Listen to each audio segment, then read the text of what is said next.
Okay, तो चलो start करते हैं आज का क्लास। आज हम लोग पढ़ने वाले हैं थ्री डायमेंशनल ज्योमेट्री।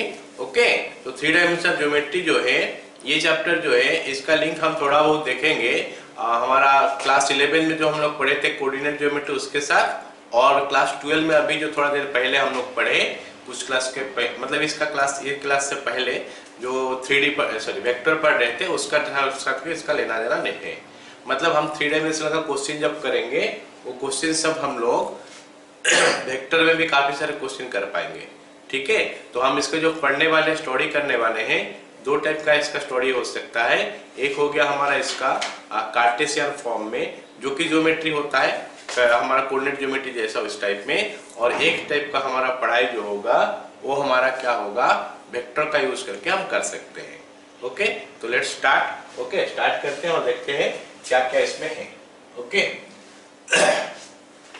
सबसे पहले हम लोग देखते हैं कि थ्री डायमेंशनल कार्टेशियन सिस्टम क्या होता है।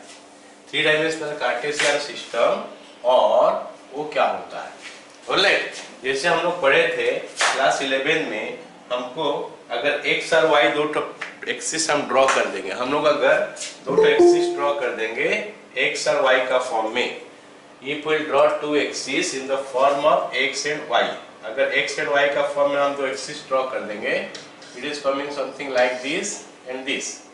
ये हमारा x एक्सिस हो गया, ये हमारा y एक्सिस हो गया। ऑलराइट, तो फिर हमारा क्या होता है एक प्लेन बन जाता है। इस प्लेन को हम लोग बोलते हैं xy प्लेन। तो अब हम इस प्लेन का ऊपर कोई भी पॉइंट ले लेंगे तो उस पॉइंट को हम कुछ नाम दे देते हैं, मान लेते हैं P। तो उसको रिप्रेजेंट करने के लिए हम क्या लिखते हैं, उसका x का वैल्यू लिखते हैं और y का वैल्यू लिखते हैं। x को बोलते हैं एब्सिसा और y को बोलते हैं क्या ऑर्डिनेट, ये सबको पता होगा। और x क्या होता है, ओके, x एक्सिस का तरफ कितना दूर गया और y एक्सिस का तरफ कितना दूर गया, ये हमारा x और y का वैल्यू है। All of you know that. अब जब ये हो जाता है x एक्सिस और y एक्सिस का फॉर्म में कोऑर्डिनेट फॉर्म हो जाता है, इन दैट केस हमारा ये XY प्लेन जो हो गया। ऑलराइट, इसमें ये पॉइंट को हम बोलते हैं क्या इसका x कोऑर्डिनेट और y कोऑर्डिनेट। अच्छा, अब x एक्सिस y एक्सिस बनने का बाद ये क्या होता है, ये प्लेन को चार ठो पार्ट में डिवाइड कर देता है। एक पार्ट बोलता है ये फर्स्ट क्वाड्रेंट, ये सेकंड क्वाड्रेंट, ये थर्ड क्वाड्रेंट, ये फोर्थ क्वाड्रेंट, तो चार ठो क्वाड्रेंट में कन्वर्ट हो जाता है। तो ये बात हो गया हमारा क्या कोऑर्डिनेट ज्योमेट्री का, या फिर 2D हम बोलते हैं उसको। अब हम लोग पढ़ने वाले हैं geometry in space, three dimensional geometry. Okay, तो वो हो गया हमारा 3D। ऑलराइट, तो उसमें क्या होता है, इसमें एक्स एक्सिस वाई एक्सिस के साथ एक और एक्सिस होता है जेड एक्सिस। जैसे मान लेते हैं ये वाला हमारा एक्स एक्सिस हो गया, ये बोर्ड का देख रहे हो, बोर्ड का इस तरफ हमारा एक्स एक्सिस हो गया, इस तरफ वाई एक्सिस हो गया। Let me draw also, let this be X axis, this be Y axis. अगर ये एक्स एक्सिस हो गया और ये वाई एक्सिस हो गया, ठीक है, ये अगर एक्स एक्सिस हो गया या वाई एक्सिस हो गया, तो हमारा जेड एक्सिस जो है क्या ऐसे बाहर निकल के आएगा। ओके, ये चीज जो बाहर निकल के आएगा। अच्छा, यही चीज को अगर हमको दिखाना है, यही चीज को अगर हमको दिखाना है इस बोर्ड में, हम थोड़ा उसको क्या करते हैं, थोड़ा इंक्लाइन करके करते हैं उस चीज को। ऑलराइट ना, कुछ ऐसा करते हैं लाइक दिस। ये हमारा एक्स एक्सिस है, ये हमारा वाई एक्सिस है। You have to imagine this for now, X axis, Y axis, Z axis. ये हम इसको बोलते हैं कि right handed system. Right handed system हम इसको बोलते हैं। क्यों राइट हैंड सिस्टम बोलते हैं, क्योंकि हम अगर x क्रॉस y करेंगे तो हमको z मिलेगा, वो ऊपर का तरफ मिलेगा, तो इसको हम लोग राइट हैंडेड सिस्टम बोलते हैं। यू हैव टू इमेजिन कि ये और ये जो एंगल है 90 डिग्री है, ये और ये एंगल जो 90 डिग्री है, और ये एंगल 90 डिग्री है। दिखाई नहीं दे रहा है but you have to feel it, क्योंकि ये हमारा थ्री डायमेंशनल चीज है। हम लोग थ्री डायमेंशनल ज्योमेट्री पढ़े, 3D। हम 3D को हम 2D में कैसे दिखाएंगे, ये तो बोर्ड तो हमारा 2D है, एक्स एक्सिस वाई एक्सिस इसमें है, हम इसमें एक्स वाई जेड तीनों दिखाना चाहते हैं। तो मैं कुछ ऐसा सोच सकता हूँ, अगर मैं ऐसा बोल लूँ कि ये हमारा एक्स एक्सिस और वाई एक्सिस से, ये एक्स एक्सिस वाई एक्सिस से ऐसे करके हमारा जेड एक्सिस आएगा, तो इस चीज को तो हम दिखा नहीं पाएंगे ना बोर्ड में। तो उसको दिखाने के लिए हमको क्या करना पड़ेगा, कुछ इस फॉर्म में रिप्रेजेंट करना पड़ेगा। You have to feel it कि ये वाला जो है ये बोर्ड का अंदर ऐसे करके जा रहा है, ये ऊपर जा रहा है, और इसको हम राइट हैंडेड सिस्टम बोलते हैं। X axis, Y axis, Z axis. आ गया सबको समझ में? अब सुनो, जब X axis, Y axis, Z axis बन जाता है, उसके बाद क्या होता है, ये जो एंटायर स्पेस जो है ना, वो 8 पार्ट में डिवाइड हो जाता है। तो एंटायर स्पेस जो है वो 8 पार्ट में डिवाइड हो जाता है। हर पार्ट को हम लोग एक एक ऑक्टेंट बोलते हैं, क्योंकि 8 पार्ट में डिवाइड हुआ है तो हम लोग इसको एक एक ऑक्टेंट बोलते हैं। समझ में आया? तो हम 3 डायमेंशनल स्पेस में इतना बात समझ गए कि यहाँ पे एक्स एक्सिस होता है, वाई एक्सिस होता है, जेड एक्सिस होता है। एक्स एक्सिस, वाई एक्सिस को हम ऐसे लिखते हैं, जेड एक्सिस ऐसा होता है। इसको राइट हैंडेड सिस्टम हम लोग बोलते हैं। ओके, चलो आगे। ये स्पेस, ये स्पेस बन गया। ये बोर्ड हमारा 2D है, बस you have to feel it, कि तुम जहाँ पे बैठे हो वो रूम को भी देख लो, उसका तीनों जो फ्लोर में 2 ठो कॉर्नर देख लो, एजेस देख लो, और एक तो हाइट जो जा रहा है वो भी हमारा एक तो एक्सिस कोऑर्डिनेट सिस्टम हो गया 3 डायमेंशनल स्पेस में। तो अब स्पेस को 8 पार्ट में डिवाइड कर दिया। जरा सोचो कि वो जो रूम में बैठे हो उसमें जो नीचे में एक लाइन जा रहा है, वो लाइन को आगे बढ़ा दोगे और एक लाइन पीछे कर दोगे, और ऊपर जो जा रहा है उसको एक नीचे कर दोगे, तो विल हैव 8 स्पेस, 8 स्पेस हो जाएगा। उसको हर एक को एक एक ऑक्टेंट बोलते हैं। ठीक है? Anyway, now let us come to the point. अगर स्पेस में हम एक पॉइंट ले लेंगे तो पॉइंट को हम लोग कैसे डिनोट करते हैं, x, y, z। पॉइंट अगर ले लेंगे, उस पॉइंट का नाम कुछ भी दे सकते हो। p नाम दे दिया मैं सपोज, तो उस पॉइंट का कोऑर्डिनेट हो जाएगा क्या, x, y, z। इसका मतलब अगर हम ओरिजिन का पास खड़े हैं, फिर x एक्सिस की तरफ x जाएंगे, y की तरफ y जाएंगे और z की तरफ z जाएंगे, तो फिर हम वो पॉइंट में पहुंच जाएंगे। ठीक है? चलो, ये बात हो गया क्या, representation of a point, octant. अच्छा, अब आ गया क्या हमारा, क्या कि प्रोजेक्शन ऑफ ए पॉइंट। एक पॉइंट का प्रोजेक्शन का बारे में हम लोग डिस्कस करते हैं। एक पॉइंट का प्रोजेक्शन के बारे में हम डिस्कस करते हैं, किसका ऊपर। एक पॉइंट का प्रोजेक्शन हम डिस्कस करेंगे कोऑर्डिनेट प्लेन्स का ऊपर और कोऑर्डिनेट एक्सिस का ऊपर। अब बात हो गया कि सर ये कोऑर्डिनेट एक्सिस क्या होता है। एक्सिस तो पता है सबको, X axis, Y axis, Z axis, तीनों एक्सिस है, तो उनको अगर प्लूरल का फॉर्म में लिखे तो उसको बोलते हैं एक्सेस। तो कोऑर्डिनेट एक्सिस बोलने से X axis, Y axis, Z axis हो गया। और अगर हम कोऑर्डिनेट प्लेन्स बोलेंगे तो हमारा कोऑर्डिनेट प्लेन्स 3 ठो होता है। क्या क्या कोऑर्डिनेट प्लेन्स होता है, एक तो x और y को लेकर बनता है एक तो प्लेन, उसको हम लोग बोलते हैं xy या फिर xoy। ऑलराइट, ये xoy एक प्लेन है। ऑलराइट, ऐसे ही अगर मैं yz लिखता हूं तो yz या फिर yoz, that is another plane. और एक हो गया हमारा क्या, zx प्लेन या फिर zox प्लेन। ये 3 प्लेन को हम लोग क्या बोलते हैं, कोऑर्डिनेट प्लेन्स। कोऑर्डिनेट प्लेन्स 3 ठो होता है, कोऑर्डिनेट एक्सिस भी 3 ठो होता है। क्या इतना सबको समझ में आ गया? चलो, अब हम लोग लिखते हैं पॉइंट का बारे में थोड़ा बता देता हूं। A point in space is denoted by, या फिर रिप्रेजेंटेड बाय बोल लो, डिनोटेड बाय, इसको रिप्रेजेंटेड ही बोल लो, ए ब्रैकेट में लिख लेना x, y, z। ठीक है? चलो, अगर स्पेस में एक पॉइंट है हम उसको x, y, z में लिखते हैं।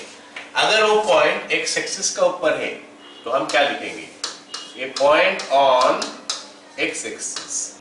x एक्सिस का ऊपर अगर पॉइंट है तो हम उसको क्या लिखेंगे, x, 0, 0।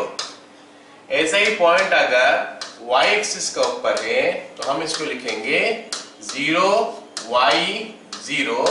और पॉइंट अगर हमारा z एक्सिस का ऊपर है तो हम उसको लिखेंगे 0, 0, z। सबको इतना तक पता होना चाहिए कि x एक्सिस का ऊपर पॉइंट, y एक्सिस का ऊपर पॉइंट, z एक्सिस का ऊपर पॉइंट क्या होता है। फिर हम देखते हैं कि xy प्लेन का ऊपर एक point on xy plane.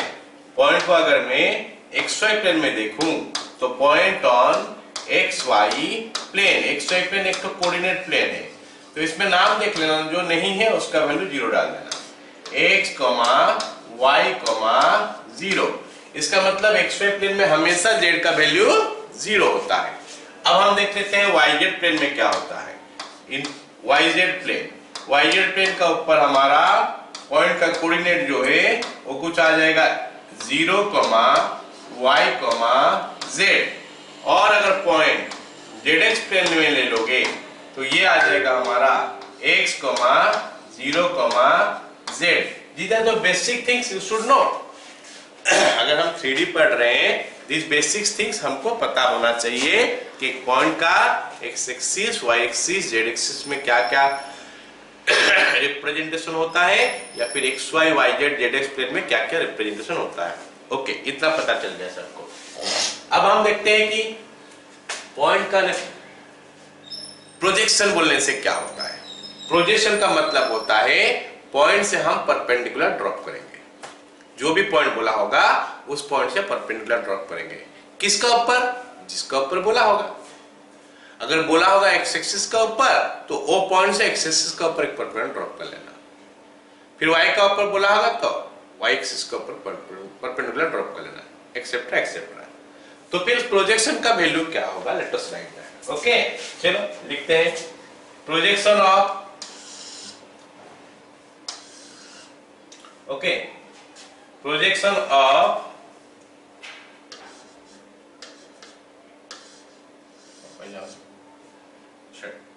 projection of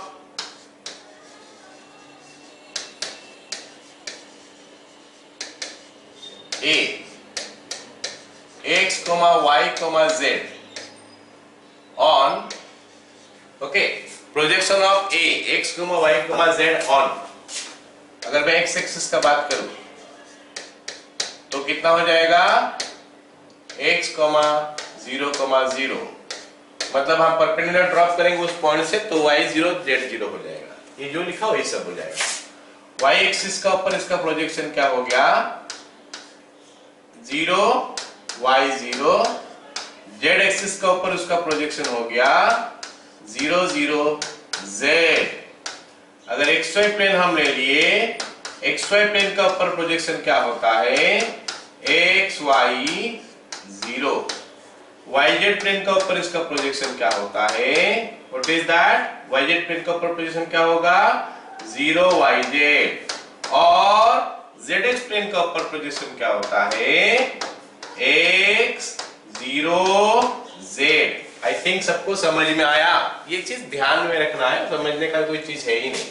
projection किसको बोलते हो समझ में आ गया, फिर दूसरा जगह में प्रोजेक्शन होने से क्या होता है ये समझ में आ गया। चलो अब देखते हैं कि distance of a point from coordinate axis and coordinate planes. Okay, coordinate axis से एक पॉइंट का डिस्टेंस क्या होता है और कोऑर्डिनेट प्लेन्स पे एक पॉइंट का डिस्टेंस क्या होता है। चलो उसके लिए जो मैं बाद में बताने वाला था उसको मैं पहले बता दे रहा हूँ। डिस्टेंस बिटवीन टू पॉइंट्स पढ़ा होगा कि अगर हम कोऑर्डिनेट ज्योमेट्री में पढ़े थे कि ए अगर एक पॉइंट है जिसका कोऑर्डिनेट x1, y1 है, बी एक और पॉइंट है जिसका कोऑर्डिनेट x2, y2 है, तो फिर ए और बी में डिस्टेंस जो होता है हम लिखते हैं A B root under x2 minus x1 whole square plus y2 minus y1 whole square. अब क्योंकि हम 3D पढ़ रहे हैं तो 3D में हमारा जो पॉइंट होगा उसमें तो x और y के साथ z भी होता है, तो फिर क्या होगा एक तो एक्स्ट्रा बढ़ जाएगा और कुछ नहीं। जो यहाँ पे x1, y1 होता था अभी वो x1, y1 का बजाय x1, y1 z1 हो जाएगा। तो it will B x1, y1 z1 और यहाँ पे x2, y2 z2 हो जाएगा। तो फिर अब ये दोनों में डिस्टेंस क्या हो जाएगा, सेम फॉर्मूला, खाली एक तो कोऑर्डिनेट एक्स्ट्रा बढ़ जाएगा। तो कितना हो जाएगा plus z2 minus z1 whole square. ये हो गया हमारा formula. So this is the distance formula. ये हमारा डिस्टेंस फॉर्मूला हो गया दो पॉइंट का भीतर में, जो कि एग्जैक्टली सेम है जो हम लोग पढ़े थे 2D में। खाली एक ठो कोऑर्डिनेट एक्स्ट्रा यहाँ पे आ जा रहा है z, और कुछ चेंज नहीं है, बाकी सब सेम है। हो गया। अच्छा अब देखते हैं कि अगर हम एक पॉइंट का डिस्टेंस निकालते हैं from coordinate axis and coordinate planes तो क्या होता है। जैसे एक पॉइंट को मैं मान लेता हूं ए और इसका वैल्यू ले लेता हूं, पॉइंट का वैल्यू जो है वो ले लेता हूं x, y, z। तो जब मैं इसका प्रोजेक्शन निकालूंगा, प्रोजेक्शन ऑन x एक्सिस ये कुछ हो जाएगा, मान लेते हैं a डैश। ओके, a का प्रोजेक्शन मान लेते हो a डैश है, तो a डैश का वैल्यू कितना हो जाएगा x, 0, 0। सबको पता चला ये बात पता चला। तो अब हम क्या करने वाले हैं, वो पॉइंट का डिस्टेंस एक्स एक्सिस से निकालने वाले हैं, जो डिस्टेंस हमारा a डैश होने वाला है, इसको हम a डैश बोलने वाले हैं। अगर एक पॉइंट लेते हैं x y z, इसका डिस्टेंस अगर मैं x एक्सिस से पूछूं तो क्या होगा, ये दोनों में डिस्टेंस का formula x2 - x1 whole square, y2 - y1 whole square, z2 - z1 whole square, that is your y square plus z square root over. देखो कितना आसान है याद रखना, क्या याद रखना कितना आसान है, कैसे है, देखो a डैश का value y square plus z square का रूट ओवर हो गया। मतलब अगर x एक्सिस का ऊपर बोल रहे हो तो x को रखना मत, y और z का स्क्वायर कर दो, उसका रूट ओवर ले लो सम करके, ठीक है। तो अगर x एक्सिस का ऊपर हो गया तो अभी y एक्सिस का ऊपर भी निकाल लेते हैं, projection on y axis. Okay, इसको भी वही a डैश का नाम मैं देता हूं, इट इज 0, y, z। अब अगर हम डिस्टेंस निकालेंगे तो सॉरी 0, y, 0। तो अगर मैं डिस्टेंस निकालूंगा अभी तो a डैश का वैल्यू होता है कितना, y बोला है तो x square plus z square का रूट ओवर होना चाहिए, तो x square plus z square लिखो या z square plus x square लिखो, बाकी बात एक ही है। ऐसे ही अगर प्रोजेक्शन ऑन z एक्सिस हो गया तो a डैश का वैल्यू हो जाएगा 0, 0, z। और अगर मैं a डैश निकालने का कोशिश करूं तो it will be a dash is equal to root under x square plus y square. ये मत बता देना कि वो पॉइंट का डिस्टेंस x एक्सिस से कुछ तो बोलना नहीं, x है, x एक्सिस से डिस्टेंस क्या है, y square plus z square का रूट ओवर, ठीक है। चलो अब प्लेन में देखते हैं, प्रोजेक्शन ऑन xy प्लेन। अगर xy प्लेन का ऊपर प्रोजेक्शन देखता हूं तो इसमें z का वैल्यू 0 हो जाएगा, x और y रह जाएगा, x y और 0। ओके, x y और 0 हो गया उसका प्रोजेक्शन, ठीक है। तो अभी हम डिस्टेंस निकालते हैं, a dash is equal to, you will see you are getting z। तो क्योंकि डिस्टेंस है, z का वैल्यू पॉजिटिव नेगेटिव दोनों हो सकता है, तो हम क्या लेंगे मॉड z। ऐसे प्रोजेक्शन ऑन yz प्लेन हमको पता है कि वो हो जाएगा 0, y, z। तो हमारा डिस्टेंस जो है a dash is equal to x का मॉड। ऐसे ही अगर मैं zx प्लेन लेता हूं, ये zx प्लेन हो गया, तो in that case a dash का वैल्यू हो जाएगा x, 0, z और a डैश का वैल्यू हो गया y का मॉड। बताओ सबको समझ में आया? These are the things to be known, मतलब 3D में ये सब चीज हमको जानना चाहिए। ओके, इसमें समझने वाला चीज से ज्यादा जानने का चीज है। एक बात और बता दूं मैं, अगर हम एक पॉइंट का इमेज निकालेंगे with respect to a plane, अगर एक प्लेन बोलने से कोऑर्डिनेट प्लेन्स, अगर मैं कोई भी पॉइंट का इमेज कोऑर्डिनेट प्लेन्स पे निकालता हूं, अगर xy प्लेन है तो z का वैल्यू चेंज कर दो, साइन वैल्यू नहीं साइन चेंज कर दो। जैसे मैं बोल रहा हूं कि बताओ कि 1, 2, 3 का प्रोजेक्शन क्या होगा in xy plane, what will be your answer? 1 रहेगा, 2 रहेगा, -3 रहेगा। ओके, तो x और वही रहेगा, z का कोऑर्डिनेट चेंज कर दो प्लस से माइनस। ऐसे अगर मैं एक पॉइंट का कोऑर्डिनेट लेता हूं 2, 5, -2, 2, 5, -2, तो उसका अगर मैं पूछूं कि इमेज बताओ yz प्लेन में, तो तुम बोलोगे सर x का कोऑर्डिनेट में चेंज करने वाला हूं, -2, 5, -2, and that will give you the answer. बताओ सबको समझ में आया? हाँ यार जल्दी। Yes. ठीक है, तो अब हम देखते हैं कि सेक्शन फॉर्मूला क्या है। It is again nothing new, जो हम कोऑर्डिनेट ज्योमेट्री में पढ़े थे यहाँ पे भी वही होगा, खाली एक तो कोऑर्डिनेट एक्स्ट्रा हो जाएगा। हम कोऑर्डिनेट पर सेक्शन फॉर्मूला में दो चीज पढ़े थे, एक तो इंटरनल पढ़े थे, एक तो एक्सटर्नल पढ़े थे। नंबर 1 मान लेते हैं इंटरनल का बात कर रहा हूँ। क्या बात कर रहा हूँ? इंटरनल। अगर इंटरनल का बात कर रहा हूँ तो यहाँ पे एक लाइन है, ये दो लाइन, ये इस पॉइंट का कोऑर्डिनेट है x1, y1, z1 और इस पॉइंट का कोऑर्डिनेट है x2, y2, z2। तो ये हो गया हमारा a सपोज और ये हमारा b है। a और b हम लोग लिख लिए। अब हम बात करते हैं क्या चीज का ऊपर, कि अगर एक पॉइंट यहाँ पे है, तीसरा पॉइंट यहाँ पे है जो इसको m/n में डिवाइड करता है, m/n में डिवाइड करता है, इस पॉइंट का नाम P है। तो P क्या करता है? A और B को m/n में डिवाइड करता है। तो फिर P का वैल्यू कितना होगा? P का वैल्यू कितना होगा? तो P is going to be what, जो वहां पे पढ़ा था वही सेम चीज, mx2 plus nx1 by m plus n and my2 plus ny1 by m plus n। एक तो एक्स्ट्रा हमारा यहाँ पे बढ़ जाएगा, mz2 minus nz1 by m minus m plus n। ऊपर भी प्लस नीचे भी प्लस, गलती से मैं माइनस लिख रहा था। ओके, तो नथिंग न्यू ना, ओनली फॉर्मूला चेंज्ड, नहीं कोऑर्डिनेट चेंज हो गया, जेड का एक्स्ट्रा आ गया, चेंज तो नहीं हुआ, एक्स्ट्रा आ गया, बाकी दोनों तो सेम ही रहा। अच्छा, ये हो गया हमारा इंटरनल में। अभी हम बात करते हैं एक्सटर्नल के लिए क्या होगा। तो मान लेते हैं एक तो पॉइंट है, मतलब दो पॉइंट है, ये एक्सटर्नल। एक्सटर्नल में क्या होता है? दो पॉइंट होता है ए और बी। तो ये हमारा ए हो गया, x1, y1, z1।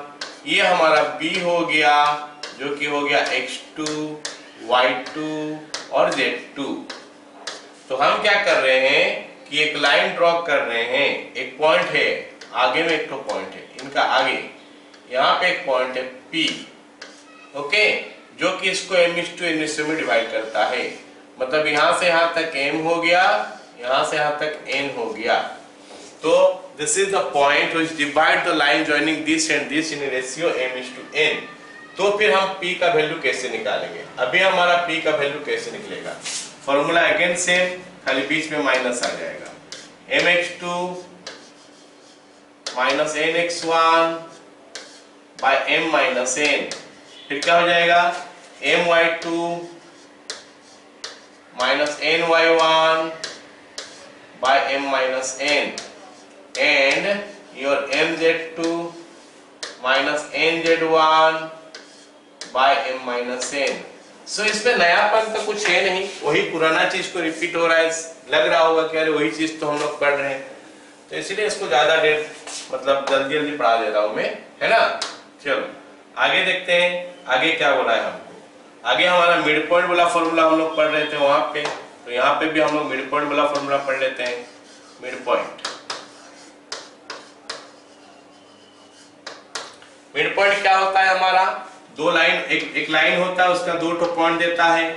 ए हमारा x1, y1, z1 और b हमारा है कितना?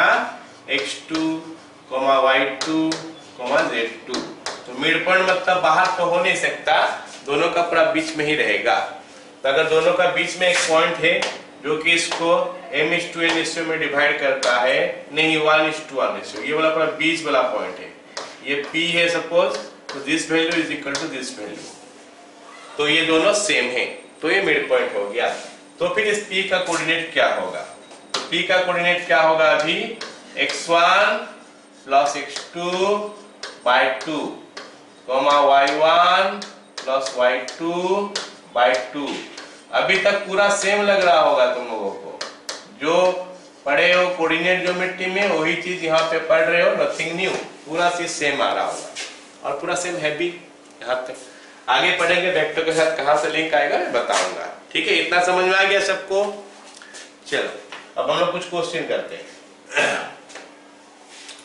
क्वेश्चन क्या बोला है कि ए दिया है, बी दिया है, सी दिया है। ए बी सी तीन तो पॉइंट हमको दे दिया है। Can you see the question now? A B C तीन पॉइंट हमको दे दिया है। ए का कोऑर्डिनेट दिया है, बी का कोऑर्डिनेट दिया है, सी का कोऑर्डिनेट दिया है। हमको पूछा है कि अगर बी ए सी को बाइसेक्ट कर रहा है एडी, तो एडी का लेंथ कितना बताओ। तो मैं एक तो ट्रायंगल ड्रॉ कर लेता हूं, फिर थोड़ा समझने का कोशिश करते हैं कि क्वेश्चन में दिया क्या है। तो इसको ए लिखता हूं, ए पॉइंट का coordinate let us right what is given 1 0 -2 1 0 -2। अब बी पॉइंट का कोऑर्डिनेट लिख लेते हैं। बी पॉइंट का कोऑर्डिनेट हमारा कितना है -2 4 -2 और सी पॉइंट का कोऑर्डिनेट कितना है 7 0 8 7 0 8। ऑलराइट, तो अब क्या कर रहा है, अब क्या बोल रहा है क्वेश्चन में? क्वेश्चन में बोल रहा है कि एंगल जो है, कौन सा एंगल है बताओ? ये ए, मतलब बीएसी बोलने से हमारा ए एंगल होता है, उसको बाइसेक्ट कर रहा है एक लाइन। मतलब यहां से एक लाइन आएगा ऐसे करके, इसको बाइसेक्ट करेगा, मतलब this angle is equal to this angle. तो यहां तक आके पहुंच गया। ये पॉइंट का नाम हमारा डी पॉइंट है। This point name is D. सवाल मेरे को बोला है कि डी का कोऑर्डिनेट कितना बताओ। सवाल बोला है कि सॉरी डी का कोऑर्डिनेट नहीं, एडी का लेंथ।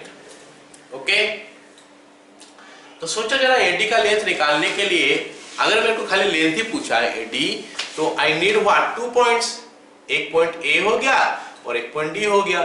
ए का कोऑर्डिनेट दिया है, डी का कोऑर्डिनेट पता नहीं है। तो अगर डी का कोऑर्डिनेट कैसे भी करके मैं पता कर लूंगा तो फिर एडी का लेंथ निकल के आ जाएगा। ये सब नो। सो मेरा पूरा कंसंट्रेशन या फिर फोकस या फिर सोचना जो है वो उसमें शिफ्ट हो जाएगा कि कैसे मैं डी का पॉइंट निकालूं। अब डी का पॉइंट निकालने के लिए हमको कुछ कंडीशन दिया है। क्या कंडीशन दिया है कि एडी जो है ये एंगल को बाइसेक्ट करता है। मतलब ये हम फिर क्लास 8 9 10 में चले गए। तो अगर 8 9 10 में हम देख रहे हैं कि एंगल को बाइसेक्ट कर रहा है, तो फिर मेरे को पता है कि BD by CD is equal to AB by AC होता है। ये हमको पता है। ऑलराइट, तो लिख सकते हैं उसको as AD bisects the angle BAC, therefore BD by CD is equal to AB by AC। BD by CD is equal to AB by AC। ये हम 11 में नहीं पढ़ रहे हैं, 12 में नहीं पढ़ रहे, क्लास 8 9 10 से पढ़ रहे हैं। उसका एप्लीकेशन अभी आ रहा। तो इज इक्वल टू AB बोलने से रूट अंडर लिखेंगे A और B, तो -2 -1 -3 का होल स्क्वायर प्लस 4 -0 4 का होल स्क्वायर प्लस -2 + 2 0 का स्क्वायर बाय नीचे 7 - 1 6 का स्क्वायर प्लस 0 - 0 0 का स्क्वायर प्लस 8 + 2 एक मिनट, इसको 6 करो, चेंज करो इसको, ये कोऑर्डिनेट को 6 करो, गंदा वेग आएगा नहीं तो। कोऑर्डिनेट हमारा कितना है 6।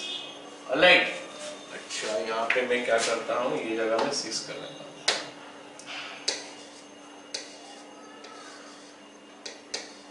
हो गया,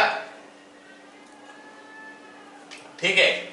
तो ये हो जाएगा कितना भी 6 + 2 का होल स्क्वायर। 6 + 2 का होल स्क्वायर कितना हो गया 8 का स्क्वायर रूट ओवर। तो हमारा BD by CD का वैल्यू निकल के आ जाएगा। BD by CD is equal to, ये हो रहा है मेरे को लगता है 5 और ये हो गया हमारा 10। 5/2 है, 10 हो रहा है 1/2। तो ये रेशियो 1/2 है। आया समझ में? बताओ जल्दी से, आया कि नहीं समझ में? अगर बोलता कि एडी एक मीडियन है तो हम मिड पॉइंट निकालते हैं। यहाँ पे मीडियन नहीं बोला है, इंटरनल एंगल बाइसेक्टर बोला है। तो हमको बीडी बाई सीडी निकल के बीडी बाई सीडी का वैल्यू पता चल गया। अब बीडी बाई सीडी पता चल गया मतलब हम डी का कोऑर्डिनेट निकाल सकते हैं सेक्शन फॉर्मूला यूज करके। क्योंकि मैं देख रहा हूँ कि डी जो है ना, ये दोनों को ज्वाइन कर रहा है, जो उसको 1:2 रेशियो में डिवाइड करना है। तो डी का कोऑर्डिनेट निकाल सकते हैं, m into x2 plus n into x1 by m plus n हो गया, m into y2 plus n into y1 by m plus n and m into z2 plus n into z1 by m plus n। Cross में multiply होता है, 1 के साथ ये, 2 के साथ ये, by 1 plus 2। ओके, तो लिख सकते हैं therefore d is equal to m into x2 1 into 7। Okay, इसके बाद प्लस n into x1, ये -4 आ रहा है, by m plus n बोलने से 1 plus 2 आ गया।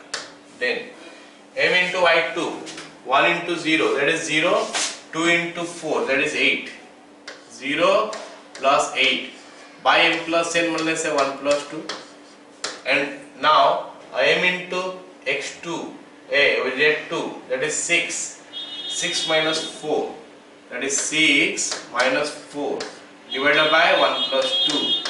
This will give you what? It is your 1 and it is your 8/3 and then this one is your 2/3.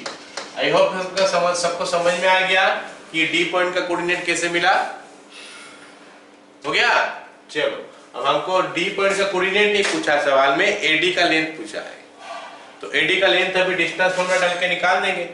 So AD is equal to x2 minus x1। ये point का coordinate हमको पता चल गया कि हो गया है 1, 8/3, 2/3। तो x2 minus x1 का होल स्क्वायर मतलब 1 minus 1 का होल स्क्वायर, 0 का स्क्वायर हो गया। बोलो सर, वो 2 into 6 12 होगा ना? 2 into 6 कहाँ हो रहा है सर? वो z वाला क्रॉस होगा ना भाई, 1 से लेकर 6, 2 इधर आएगा, 2 इसके साथ नहीं होगा, 2 इधर का साथ होगा, 1 होगा इसके साथ, 2 होगा इसके साथ। ठीक है? Yes sir. तो इट इज लाइक दिस। तो इट इज 0, 1 minus 1 0 का स्क्वायर, 8/3 minus 0, 8/3 minus 0 हो गया 8/3, 8/3 का स्क्वायर प्लस, अब लास्ट वाला कितना हो गया 2/3 plus 2, 2/3 plus 2 कितना होता है 2/3 plus 2 LCM 6, 8/3, 8/3 का स्क्वायर और इसका रूट ओवर। बताओ ये सबको समझ में आया कि नहीं? 2 into 64/9 का रूट ओवर हो गया। तो दैट विल बी 8/3 √2, 8 √2/3। डिस्टेंस है, यूनिट लिख लेना। किसी को डाउट है ये सवाल में? पूछो, जल्दी पूछो, किसी को डाउट है क्या? नहीं? चलो फिर अगला सवाल देखते हैं। ओके, अगला सवाल क्या बोला है क्वेश्चन में? देखो क्वेश्चन क्या बोला है, find the ratio in which the line joining this and this is divided by coordinate planes and also find the point of division. Find the ratio in which the line joining this and this is divided by coordinate planes and also find the coordinate of the points। okay, तो बोला है कुछ ऐसा, मैं एक तो hint खाली बता रहा हूँ, चलो देख लेना क्या बोल रहा है। मान लेते हैं ये हमारा एक प्लेन है, ये कौन सा प्लेन है? XY प्लेन है। मान लेते हैं XY प्लेन है और वो दो पॉइंट कुछ ऐसा है, मान लेते हैं। यू कैन इमेजिन ना, इमेजिन कर सकते हो कि ये एक पॉइंट है, मान लेते हैं इस पॉइंट का नाम हो गया 1, 2, 3 और ये पॉइंट का नाम हो गया -3, 4, -5। इस पॉइंट का नाम B हो गया। तो कैन यू इमेजिन कि AB जो है इसको इंटरसेक्ट करके जा रहा है। फील कर पा रहे हो कि AB जो है, AB लाइन जो है ये इस प्लेन का थ्रू में जा रहा है। मतलब मान लेते हैं यहाँ पे एक तो प्लेन है, ओके, AB ऐसे करके जा रहा है। यहाँ पे A पॉइंट है, यहाँ पे B पॉइंट है और ये पॉइंट जो देख रहे हो यहाँ पे, ओके, ये हो गया पॉइंट ऑफ इंटरसेक्शन। ये पॉइंट जो देख रहे हो ये पॉइंट हो गया P। आया समझ में? तो P जो है ना AB को डिवाइड करता है। अब पूछा है क्वेश्चन में है कि कौन सा रेशियो में डिवाइड करता है। मैं नहीं जानता कौन सा रेशियो, वो रेशियो निकालने के लिए बोला है। तो रेशियो क्या है, मैं मान लेता हूं इसको λ:1। रेशियो को मैं λ:1 मान लेता हूं। m:n भी लिख सकते हैं। λ:1 लिखने से क्या होगा, एक साथ पूरा जो निकल जाएगा एक साथ निकल जाएगा, रेशियो की जरूरत नहीं पड़ेगा। तो मान लेते हैं λ:1 रेशियो में डिवाइड करता है। कौन? P। किसको? AB को। P AB को λ:1 रेशियो में डिवाइड करता है। तो P का कोऑर्डिनेट निकल सकता है क्या? सेक्शन फॉर्मूला क्रॉस में वो लैम्ब्डा इसके साथ 1 इसके साथ बाय λ+1। ओके, चलो लिखते हैं। लेट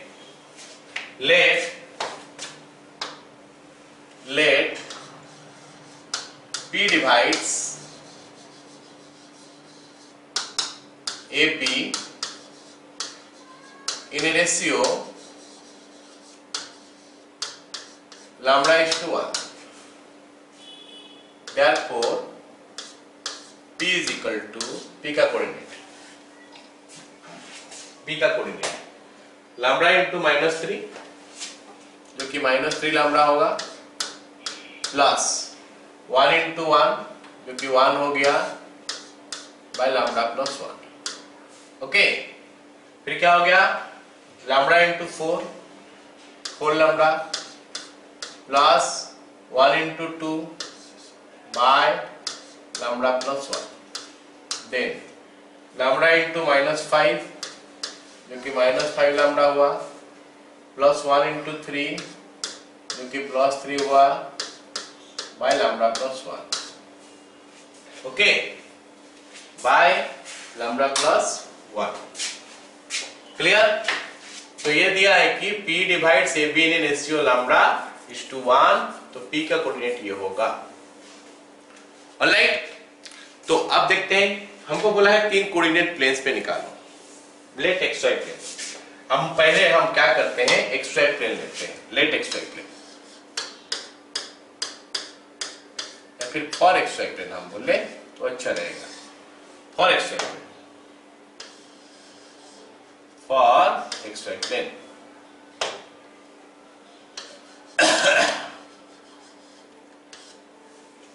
ओके, तो xy प्लेन मतलब P जो है ना xy प्लेन का ऊपर है, तो P का Z0 होगा। If xy plane divides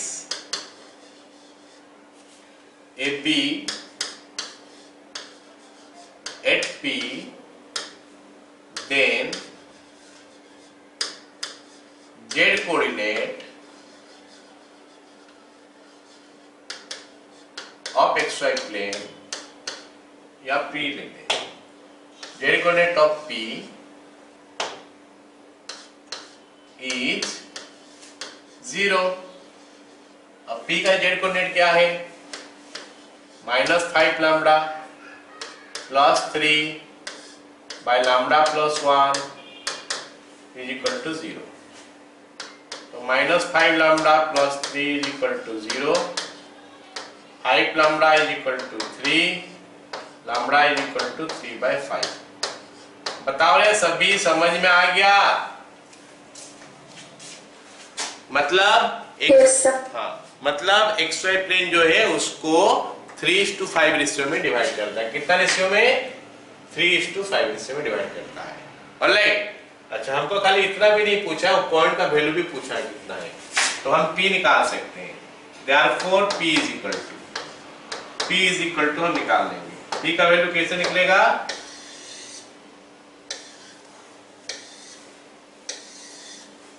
okay, P का वैल्यू कैसे निकलेगा? यहाँ पे लैम्ब्डा का जगह में लैम्ब्डा का जगह में 3/4 पुट कर दो।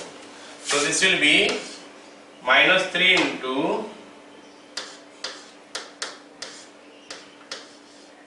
3/5 plus 1 by 3/5 plus 1, comma 4 lambda बोला है।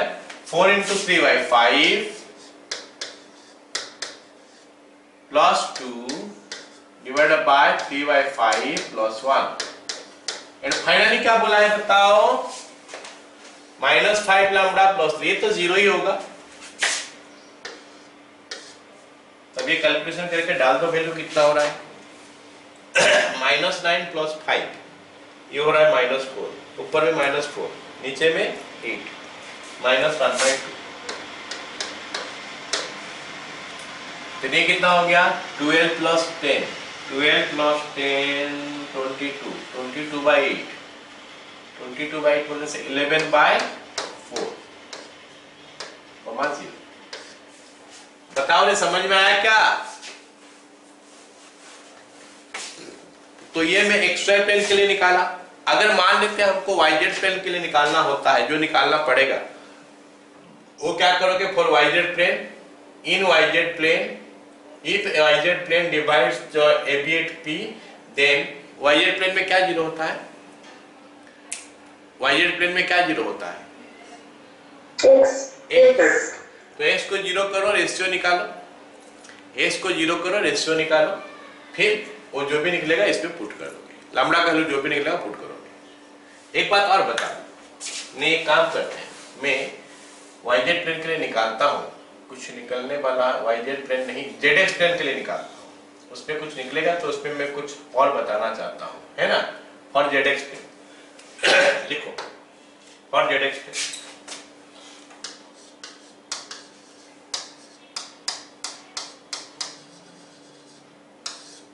if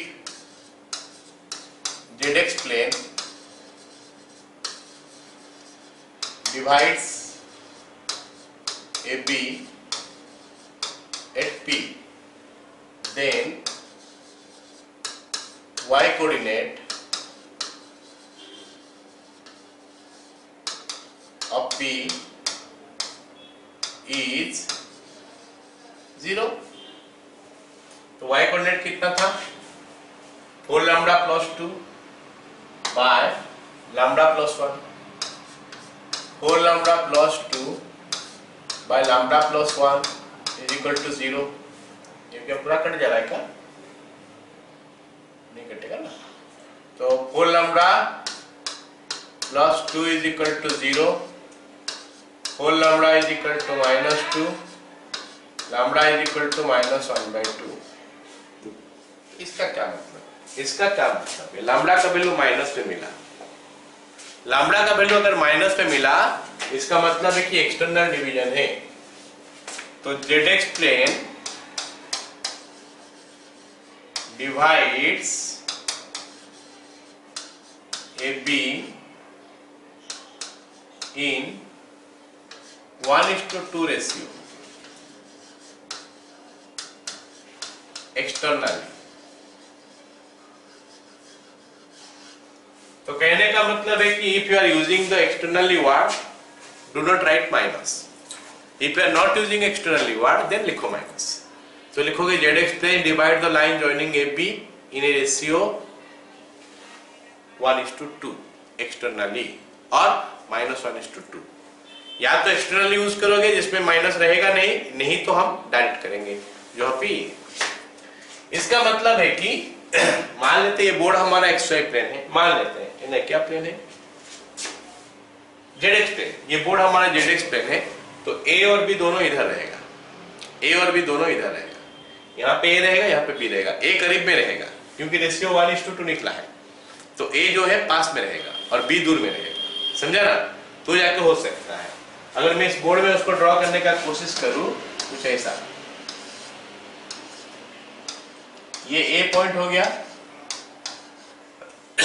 ये B पॉइंट हो गया। हम अगर इसको आगे बढ़ाएंगे तो ये जो प्लेन ZX प्लेन इसको डिवाइड करता है इन रेशियो 1:2। तो ये P पॉइंट हो गया, ये हमारा 1 हो गया और ये हमारा 2 हो गया। पता चला कि नहीं। तो रेशियो अगर 1:2 निकला इसका मतलब है कि A is closer to XY plane, but XY plane का दोनों ही, XY प्लेन का अगर मैं बात करूं, सॉरी ZX प्लेन का बात करूं तो दोनों ही पॉइंट जो है उसका एक तरफ है, एक ऊपर तरफ एक नीचे तरफ, ऐसा नहीं है। मतलब इंटरसेक्ट एक्चुअली में नहीं कर रहा है, अगर बढ़ाओगे तो इंटरसेक्ट कर रहा है। ठीक है, क्लियर हो गया ना ये जगह। अच्छा, रेशियो तो मिल गया 1:2। अगर हमको पॉइंट निकालना है तो पॉइंट भी निकाल देंगे। ये 1:2 पुट करना है, माइनस आप पुट कर देंगे, कितना निकलेगा वैल्यू देख लेना। ओके, क्लियर हो गया। चलो अब ये सवाल देखते हैं क्या बोला है। Okay, find the point and the ratio. Find the point and the ratio in which the line joining this and this is divided by the plane this one. अब ये क्वेश्चन और इसका पिछला वाला क्वेश्चन में फर्क क्या है। पिछला वाला क्वेश्चन में बोला था हमको कि XY प्लेन के साथ कितना कर, अभी XY प्लेन के साथ नहीं बोला है, एक प्लेन दे दिया है, उसका इक्वेशन दे दिया है। ऐसे टाइप का क्वेश्चन हम लोग कोऑर्डिनेट ज्योमेट्री में भी किए थे, तो इतना दिक्कत नहीं होना चाहिए। एक बात मैं करता था, बताना भूल गया, यहाँ पे मैं इसका शॉर्टकट एक तो बता देता हूँ कि कौन सा प्लेन कौन सा रेशियो में डिवाइड करता है। XY प्लेन कौन सा रेशियो में डिवाइड करता है, YZ कौन सा रेशियो में डिवाइड करता है, और ZS कौन सा रेशियो में डिवाइड करता है, वो हम लिख सकते हैं। नोट करके लिख लो उसको हम लोग नोट करके लिख सकते हैं। ओके, नोट करके लिखो इसको।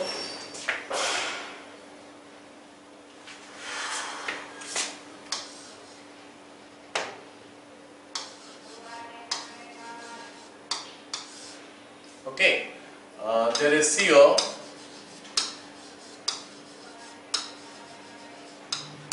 in which line joining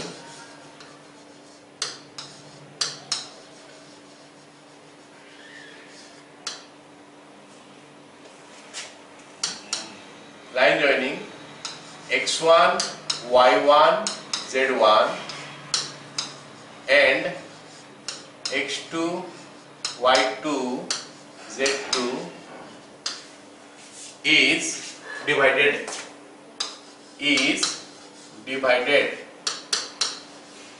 by option A xy plane, sorry bit है xy प्लेन।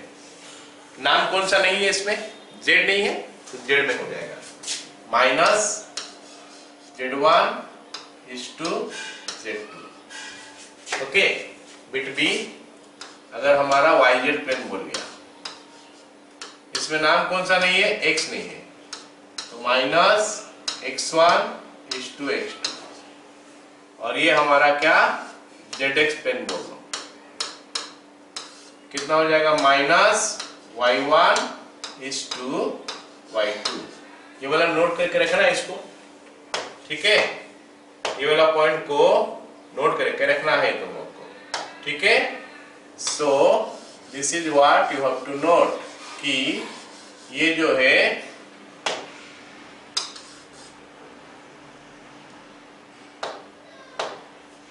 इसको कौन सा रेशियो में डिवाइड करता है। Okay, clear. तो इसमें हमको आराम से पता चल जाएगा। तो अगर मैं पूछा हूं ये क्वेश्चन में कि कौन से रेशियो में डिवाइड करता बताओ, अगर मैं जो प्लेन बोलूंगा अकॉर्डिंगली आंसर हो जाएगा। अगर एक्स्ट्रा प्लेन बोलोगे तो क्या होगा -3 is to -5, तो माइनस माइनस कट गया 3 is to 5 हो गया। अगर वाईजेड प्लेन बोला है तो x का 0 होना चाहिए, -1 is to -3 मतलब 1 is to 3 हो जाएगा। और अगर एक zx प्लेन है तो -2 is to 4 तो -1 is to 2 हो गया। पॉइंट के लिए पूरा निकालना पड़ेगा, लेकिन रेशियो कितना है उसको फट से पता चल जाता है। सबको पता चला ये क्वेश्चन। अब आगे आगे ये वाला क्वेश्चन में आ जाते हैं। इस क्वेश्चन में क्या बोला है, तो ये क्वेश्चन में हमको बोला है कि एक प्लेन है ऐसा, उस प्लेन का नाम है क्या, जो भी दिया है वो लिख लेते हैं। ये वो प्लेन हो गया। अच्छा, और क्या है, पॉइंट है।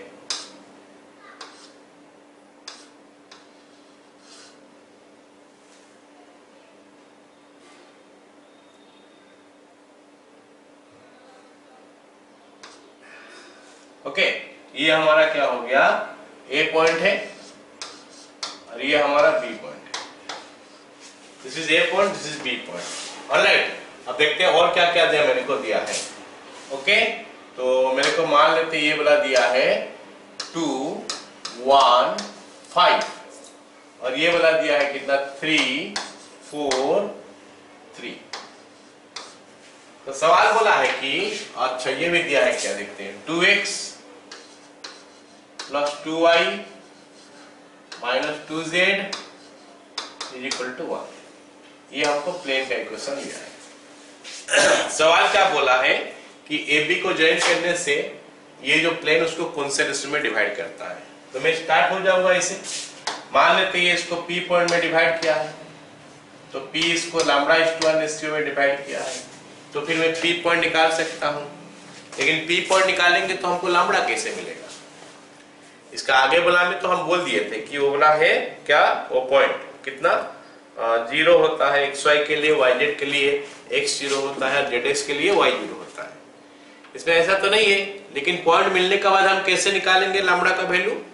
तो हम देखेंगे कि वो पॉइंट जो है ये प्लेन का ऊपर है, तो पॉइंट प्लेन को सेटिस्फाई करना चाहिए। तो ये 2D में भी ऐसा होता था, पॉइंट अगर किसी लाइन का ऊपर है तो उसको ऊपर सेटिस्फाई करेगा, सर्कल का ऊपर है तो सर्कल का ऊपर सेटिस्फाई करेगा। अब यहाँ पे 3D में भी वही सेम कंसेप्ट ही लगाएंगे। तो हम लिख लेते हैं λ/1, let xy plane, let this plane divide this in a ratio λ/1। वो लिखा हुआ वहां पे, हम सीधा P का कोऑर्डिनेट निकाल लें।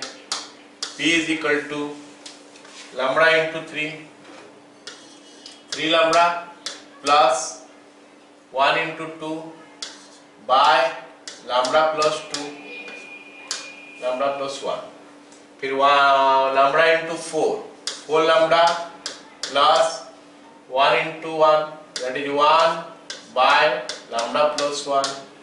ऐसे ही lambda into 3 is your 3 lambda plus ये हो गया 1 into 5 that is 5 divided by lambda plus 1। Okay, ले एज हम इसको बाद लिख सकते हैं as P lies on the plane, as P lies on the plane 2x minus 2y plus 2y minus 2z is equal to 1। Therefore satisfy कर जाएगा भाई, अगर उसका ऊपर है तो उसको सेटिस्फाई करेगा। सेटिस्फाई कराओ, लैम्बडा का वैल्यू निकालो। सेटिस्फाई करोगे तो क्या मिलेगा, 2 into 3 lambda plus 2 by lambda plus 1 minus नहीं plus 2 into 4 lambda plus 1 by lambda plus 1 minus 2 into 3 lambda plus 5 by lambda plus 1 is equal to 1। तो निकालते हैं लैम्बडा का वैल्यू, फिर कौन सा रेशियो पूछा पता चल जाएगा। तो it is giving you 6 lambda plus 4 plus 8 lambda plus 2 minus 6 lambda minus 10 by lambda plus 1 is equal to 1। तो 6 लैम्बडा के साथ 6 लैम्बडा कैंसिल हो गया। अब क्या मिला मेरे को, 8 लैम्बडा मिला। ओके, तो 8 लैम्बडा का वैल्यू कितना हो रहा है, 8 लैम्बडा और क्या है, और क्या 4 plus 2 6 minus 10 minus 4 is equal to lambda plus 1। तो 7 lambda is equal to 5 lambda is equal to 5 by 7। यही मिला या कुछ अलग मिला तुम लोगों को, बताओ। हाँ ठीक है, तो ये हमारा आंसर हो गया। चलो अगला क्वेश्चन देखते हैं। अगला क्वेश्चन है ही नहीं। ओके, नेक्स्ट चीज पढ़ेंगे। हेडिंग लिखो, direction cosines and direction ratios. क्या लिखा, direction cosines and direction ratios. Okay, direction cosines को हम इन शॉर्ट बोलते हैं क्या है, डीसीएस। जिसको इन शॉर्ट क्या बोलते हैं हम लोग, डीसीएस। और डायरेक्शन रेशियोज को हम क्या बोलते हैं, डीआरएस। ओके, डायरेक्शन कोसाइंस को हम लोग बोलते हैं डीसीएस और डायरेक्शन रेशियोज को हम लोग बोलते हैं डीआरएस। तो सोच लो कि मान लेते हैं हम एक्स एक्सिस और वाई एक्सिस बोल रहे हैं, ये एक्स एक्सिस से वाई एक्सिस से एक लाइन ऐसे गया, तो ये लाइन जो है ना कुछ एंगल करता है एक्स एक्सिस के साथ, उसको अल्फा सोच लो, बीटा एंगल करता है वाई के साथ। तो अगर एक लाइन हम लोग ओरिजिन से पास करा देंगे तो हम देख सकते हैं, खाली ओरिजिन से पास करने वाला लाइन का बात नहीं हो रहा, कोई लाइन यहाँ पे भी अगर है तो भी इसको पैरेलल करके शिफ्ट हम कर सकते हैं और ओरिजिन से वो क्या एंगल करता है वो पता कर सकते हैं। तो ये कोऑर्डिनेट ज्योमेट्री में बात हो गया। अगर हम 3D में बात करेंगे तो एक लाइन अगर ओरिजिन से पास करता है या फिर उसको ला के हम करा सकते हैं, तो वो एक्स एक्सिस के साथ मान लेते हैं अल्फा एंगल कर रहा है, वाई एक्सिस का बीटा कर रहा है, जेड एक्सिस का गामा कर रहा है, तो फिर अल्फा बीटा गामा को क्या बोलते हैं? Direction angles. ठीक है, कोई भी लाइन एक्स एक्सिस के साथ, वाई एक्सिस के साथ और जेड एक्सिस के साथ जो एंगल करता है उनको बोलते हैं डायरेक्शन एंगल्स और simply direction of the line. Okay, तो वो एंगल सबको हम लोग अल्फा बीटा गामा में डिनोट करते हैं। तो एक्स एक्सिस के साथ लाइन अल्फा एंगल करता है, वाई के साथ बीटा करता है और जेड के साथ गामा करता है। तो यही एंगल सबका जब हम कोसाइन ले लेंगे कॉस, यही एंगल सबका जब हम कोसाइन ले लेंगे तो उसको बोलते हैं direction cosines of the line. And this is playing a very important role. Direction cosine जो है ये काफी इंपॉर्टेंट रोल प्ले करता है। कौन सा जगह में इंपॉर्टेंट रोल प्ले करता है? 3 डायमेंशनल ज्योमेट्री में। 3D में डायरेक्शन कोसाइंस बहुत ही इंपॉर्टेंट रोल प्ले करता है, लाइन के लिए ही होता है। हो गया डायरेक्शन कोसाइंस। जैसे हमारा 2D में स्लोप का काम होता था, बहुत चीज वो सॉल्व करता था, ऐसे 3D में डायरेक्शन कोसाइंस वैसे ही बहुत कुछ कम करने वाला है। ओके, तो डायरेक्शन कोसाइंस फिर क्या होता है? तो angle made bye A line with x axis, y axis, z axis are called direction angles. Okay, क्या? The angles made by a line with x axis, y axis and z axis are called direction angles, जो कि alpha, beta, gamma होता है। तो हम लिखेंगे उसका cosines. Alright, the cosines of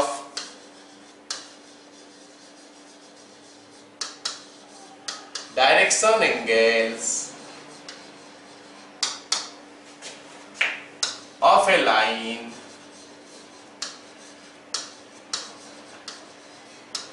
are called DCS and are denoted by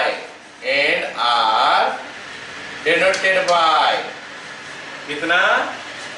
L, M, N। Element bracket देना नहीं है, ब्रैकेट देने से पॉइंट हो जाएगा, ब्रैकेट रखेंगे नहीं। Therefore, L is equal to cos alpha, M is equal to cos beta, N is equal to cos gamma। Okay, alpha क्या है? Angle made by the line with x axis, angle made by the line with x axis, angle made by the line with x axis, angle made by the line with x axis। और beta क्या है? Of course पता चल ही गया होगा कि y axis के साथ। और गामा हो गया क्या? Angle made by the line with Z axis. ये अल्फा बीटा गामा को हम क्या बोलते हैं? Direction angles.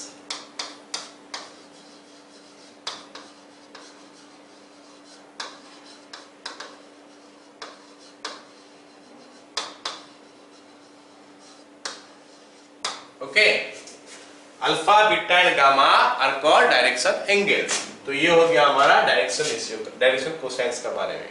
कुछ नहीं, बहुत आसान है। सिंपली क्या करना है, हमको देखना है कि लाइन जो है वो एक्स के साथ क्या एंगल करता है, वाई के साथ क्या एंगल करता है, जेड के साथ क्या एंगल करता है। ओके, तो उनको बोलते हैं direction cosines. Alpha beta gamma निकल गया, L is equal to cos alpha, M is equal to cos beta, N is equal to cos gamma. Okay, अब अगले बात हो गया कि ये डायरेक्शन रेशियोज क्या चीज है। डायरेक्शन रेशियोज क्या चीज है? हम अगर डायरेक्शन कोसाइंस को देखेंगे, उनको प्रोपोर्शनल कोई भी 3 नंबर को हम डायरेक्शन रेशियोज बोलते हैं। Any 3 number proportional to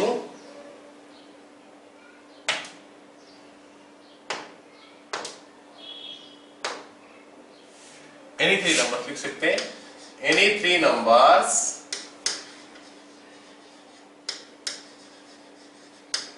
proportional to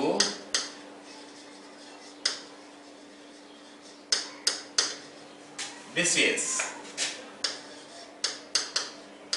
is, या फिर R बोल लो, R direction ratios.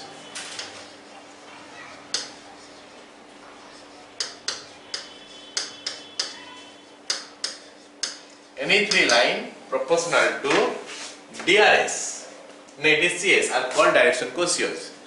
These can be obtained. These can be obtained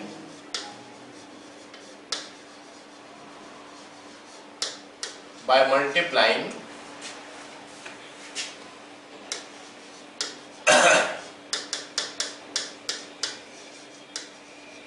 some constant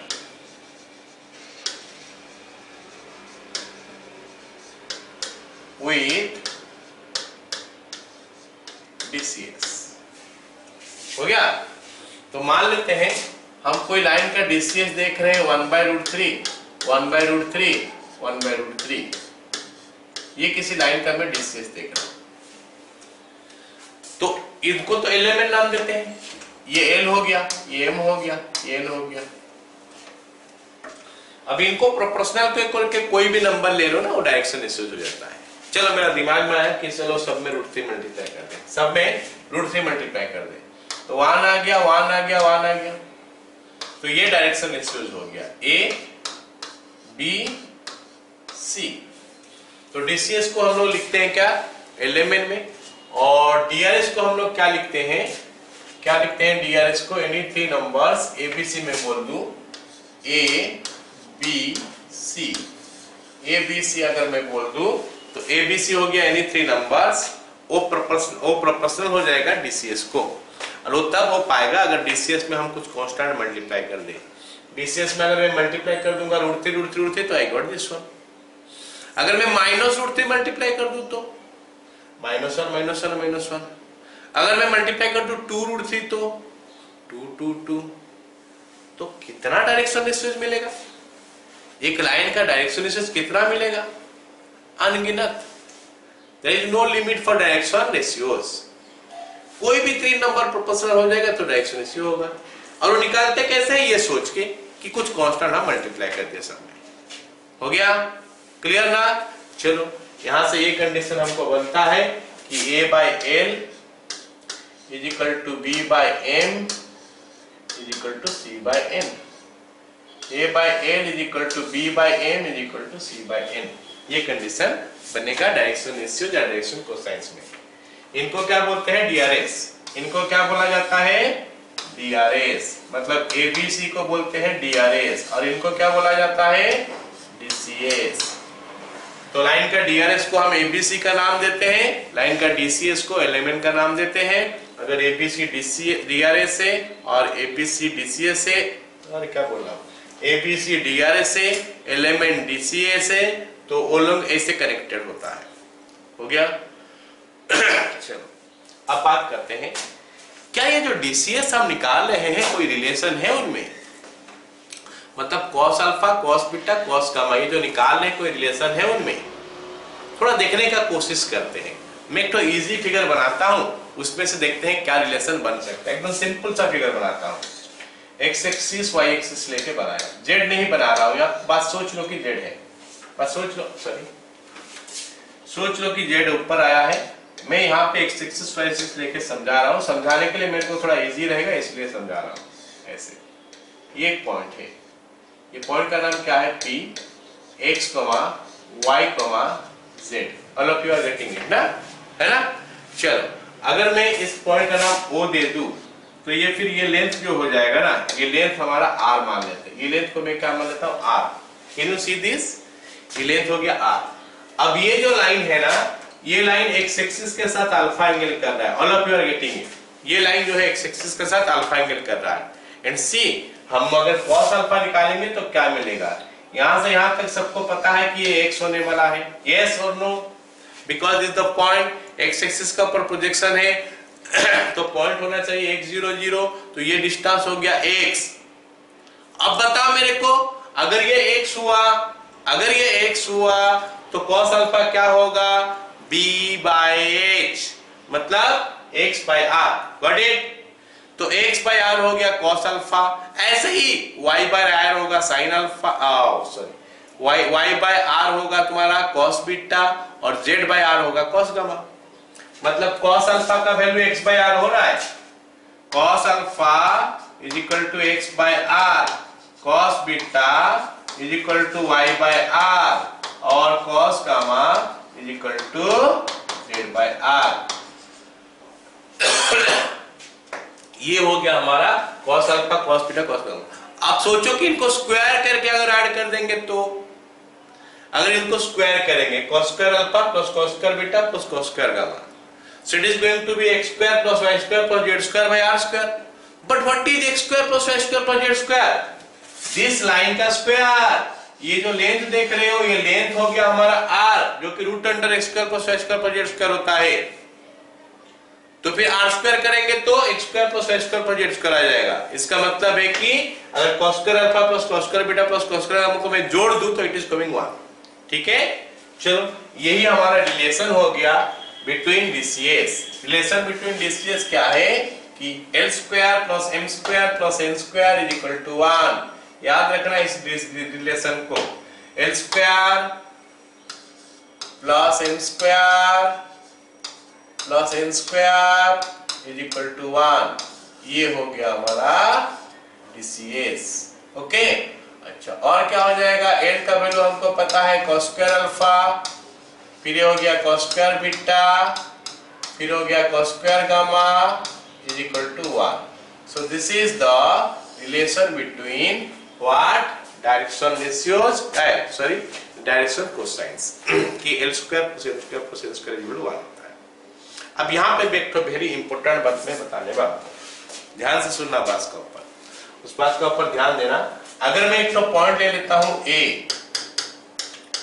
x, y, z, तो मेरा जो OA वेक्टर निकलता है वो होता है x i cap plus y j cap plus z k cap. ध्यान देना मेरे बात को ऊपर, OA हो गया x i cap plus y j cap plus z k cap. अच्छा अगर मैं OA क्या कर लूं तो क्या होगा जानते हो, x by r into I cap हो जाएगा plus y by r into J cap हो जाएगा plus z by r into के कैप हो जाएगा। एंड इंटरेस्टिंगली ये हमारा cos अल्फा है, ये हमारा cos बीटा है, और ये हमारा cos गामा है। ये जो चीज है ये हमारा cos गामा है। ओके, इसका मतलब क्या है इसका मतलब क्या है कि वेक्टर से मतलब नहीं है, यूनिट वेक्टर अगर हम निकाल देंगे, अगर हम यूनिट वेक्टर निकाल देंगे तो उसमें i के साथ जो होगा वो cos अल्फा होगा, j के साथ जो होगा वो sin अल्फा होगा, सॉरी cos बीटा, और k के साथ जो होगा वो cos गामा होगा। क्लियर? तो you have to find unit vector. हमेशा अगर हमको पूछा कि बताओ भाई एक वेक्टर x के साथ कितना एंगल किया है, y के साथ कितना किया है, z के साथ कितना किया है, तो करना क्या है, वो वेक्टर का यूनिट वेक्टर निकाल दो जो भी मिलेगा cos अल्फा का वैल्यू उसका i कैप के साथ इक्वल कर देना, तो उसमें से अल्फा निकल जाएगा, बीटा निकल जाएगा, गामा निकल जाएगा। All of you got it? यहां तक क्लियर सबको? ओके, चलो अब हम 2-4 सवाल करते हैं फटाफट से। ऑलराइट, चलो देखते हैं क्या बोला। If a line makes an angle 30 degree with x axis, 60 degree with y axis, find the angle it makes with z axis। तो हमको सवाल में दिया है कि अल्फा का वैल्यू 60 डिग्री है। Question number 1, alpha is equal to 60 degree, okay नहीं 30 डिग्री, अल्फा दिया है हमको 30 डिग्री और बीटा दिया है हमको कितना 60 degree, beta is equal to 60 degree, और हमको पूछा है कि बताओ भाई गामा का वैल्यू कितना है, ये हमको क्वेश्चन में पूछा है। ऑलराइट, तो हम क्या करने वाले हैं, फटाफट करने वाले हैं क्या, cos square alpha plus cos square beta plus cos square gamma is equal to 1 होता है, क्योंकि अल्फा बीटा गामा में रिलेशन तो यही देता है। कहां गया हो, अल्फा बीटा गामा में रिलेशन, अरे इसमें है ना, हाँ ये देता है अल्फा बीटा गामा में रिलेशन, तो उसी को यूज करके हम करेंगे। तो cos square alpha plus cos square beta plus cos square gamma equal to 1। ये हो गया cos square 30 degree plus cos square 60 degree plus cos square gamma equal to 1। हो गया क्लियर इतना? आगे cos 30 कितना होता है भाई? √3/2, तो ये 3/4 हो गया। cos 60 1/2 मतलब 1/4 हो गया plus cos square gamma equal to 1।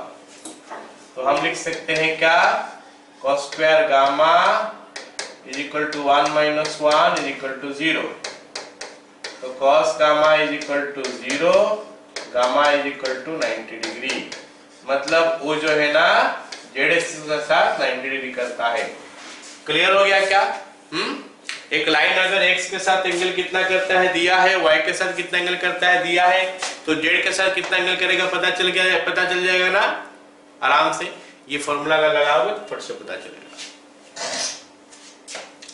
अब दूसरा क्वेश्चन क्या बोला है कि find the angle made by this with the coordinate axis, मतलब ये वाला जो बता रहा था यही बोला है।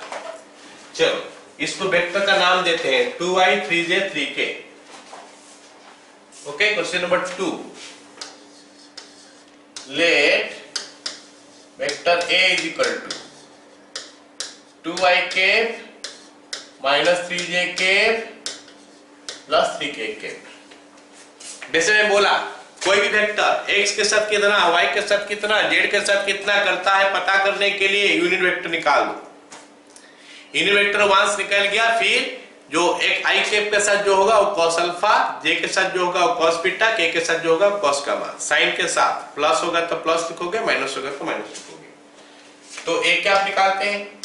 a कैप का फॉर्मूला क्या हो गया? a vector by mod a का vector is equal to a vector हमारा कितना हो गया? 2i cap minus 3j cap plus 3k cap by √4 plus 9 plus 9।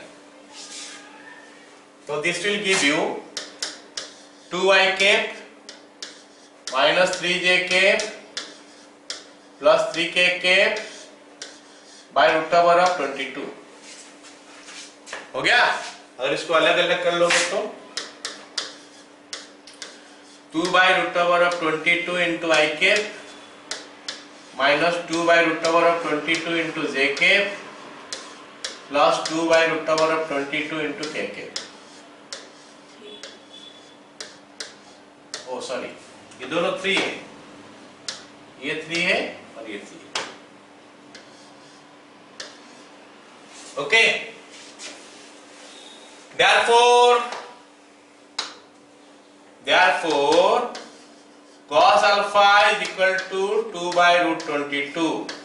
कोई स्टैंडर्ड एंगल निकल नहीं रहा है तो डरने का कोई बात नहीं है, जो निकला उसी में अल्फा का वैल्यू निकलेगा। cos inverse of 2/√22। ओके, ये मिल गया हमारा cos अल्फा। cos बीटा हो जाएगा हमारा कितना? माइनस 3/√22। गंदा वैल्यू आ रहा है तो कोई दिक्कत नहीं, वैसे ही लिख लोगे। Beta is equal to cos inverse minus 3/√22। और ऐसे ही तुम्हारा cos गामा का वैल्यू निकल के आ गया 3/√22। तो cos गामा का value gamma is equal to cos inverse 3/√22। तो यहां से हमको पता चला, और उस चीज को काफी ध्यान से याद रखना है सबको। एक वेक्टर x के साथ कितना एंगल करता है, y के साथ कितना करता है, z के साथ कितना करता है, निकालने के लिए यूनिट वेक्टर निकाल दो, सब निकल जाएगा। हम लोग वेक्टर पढ़ते समय एक क्वेश्चन में किया था, एक वेक्टर x के साथ कितना एंगल करता है, तो वहां पे बताया था कि a.i by mod a into mod i, लेकिन वो भी करने का जरूरत नहीं है। हम लोग अगर ऐसे निकाल देंगे तो पूरा x के साथ कितना, y के साथ कितना, z के साथ कितना पता चल जाएगा। समझ में आया सबको? बोलो रे। Yes sir. अगला क्वेश्चन क्या बोला है? Find the DCS of a line equal inclined to the axis. बोला है कि एक लाइन का डीसीएस निकालो जो कि तीनों एक्सिस के साथ सेम एंगल करता है। ओके, तो लिखते हैं let alpha is equal to beta is equal to gamma. ये दिया है या फिर गिवन है। लेट क्या लिख रही है? तो गिवन है। Given alpha is equal to beta is equal to gamma.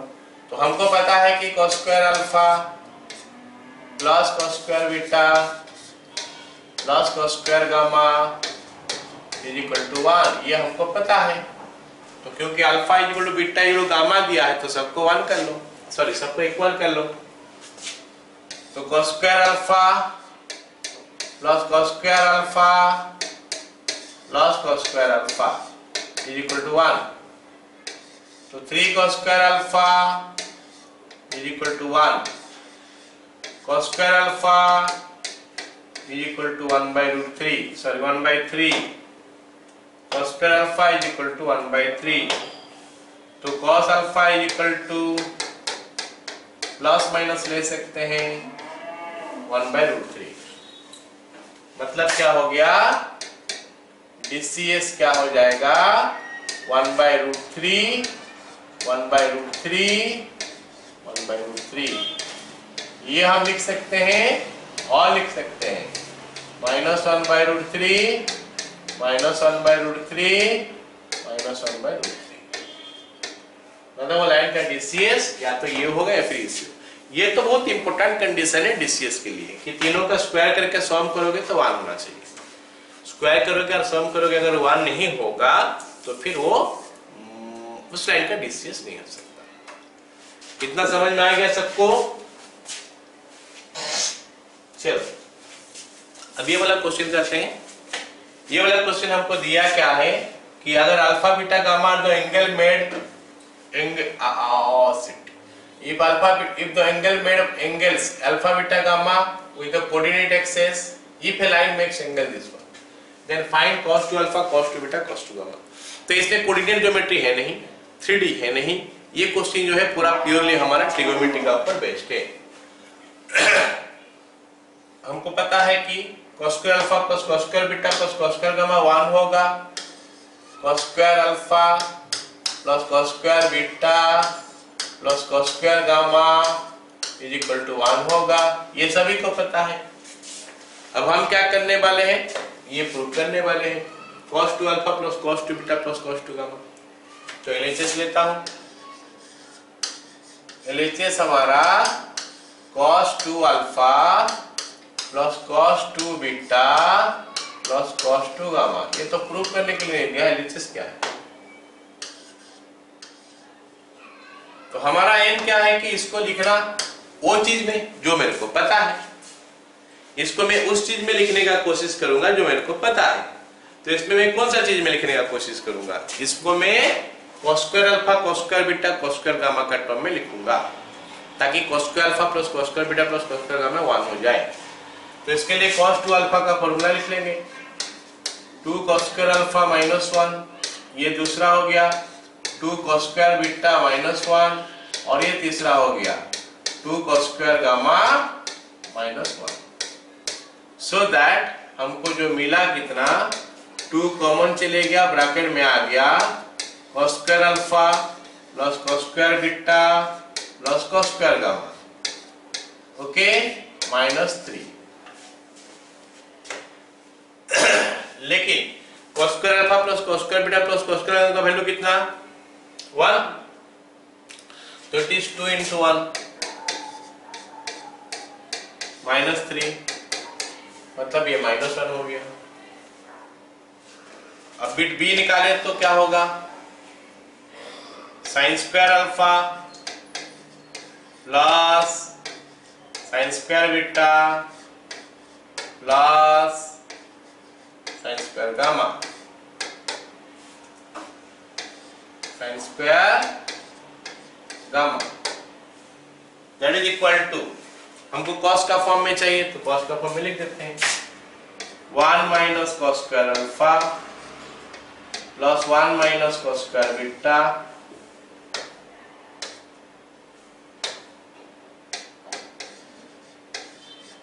Plus 1 minus cos square gamma.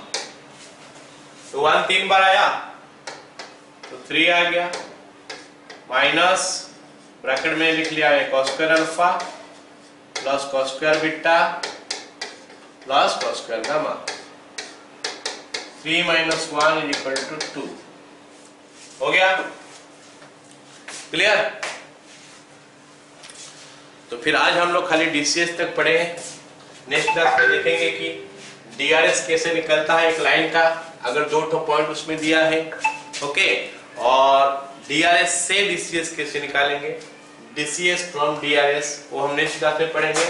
फिर पढ़ेंगे कि दो लाइन का वितरण में एंगल क्या होता है, angle between two lines, and दो लाइन कब पैरेलल होता है कब परपेंडिकुलर होता है। ठीक है, ये सब चीज हम लोग नेक्स्ट क्लास में पढ़ने वाले हैं। Two lines are parallel and perpendicular, condition for two lines to be parallel and perpendicular, okay। तो 3D का केस में ये कौन सा कंडीशन बनाता है वो हम नेक्स्ट क्लास में डिस्कस करने वाले हैं। तो आज का क्लास हम लोग यहाँ पे खत्म करते हैं ओके।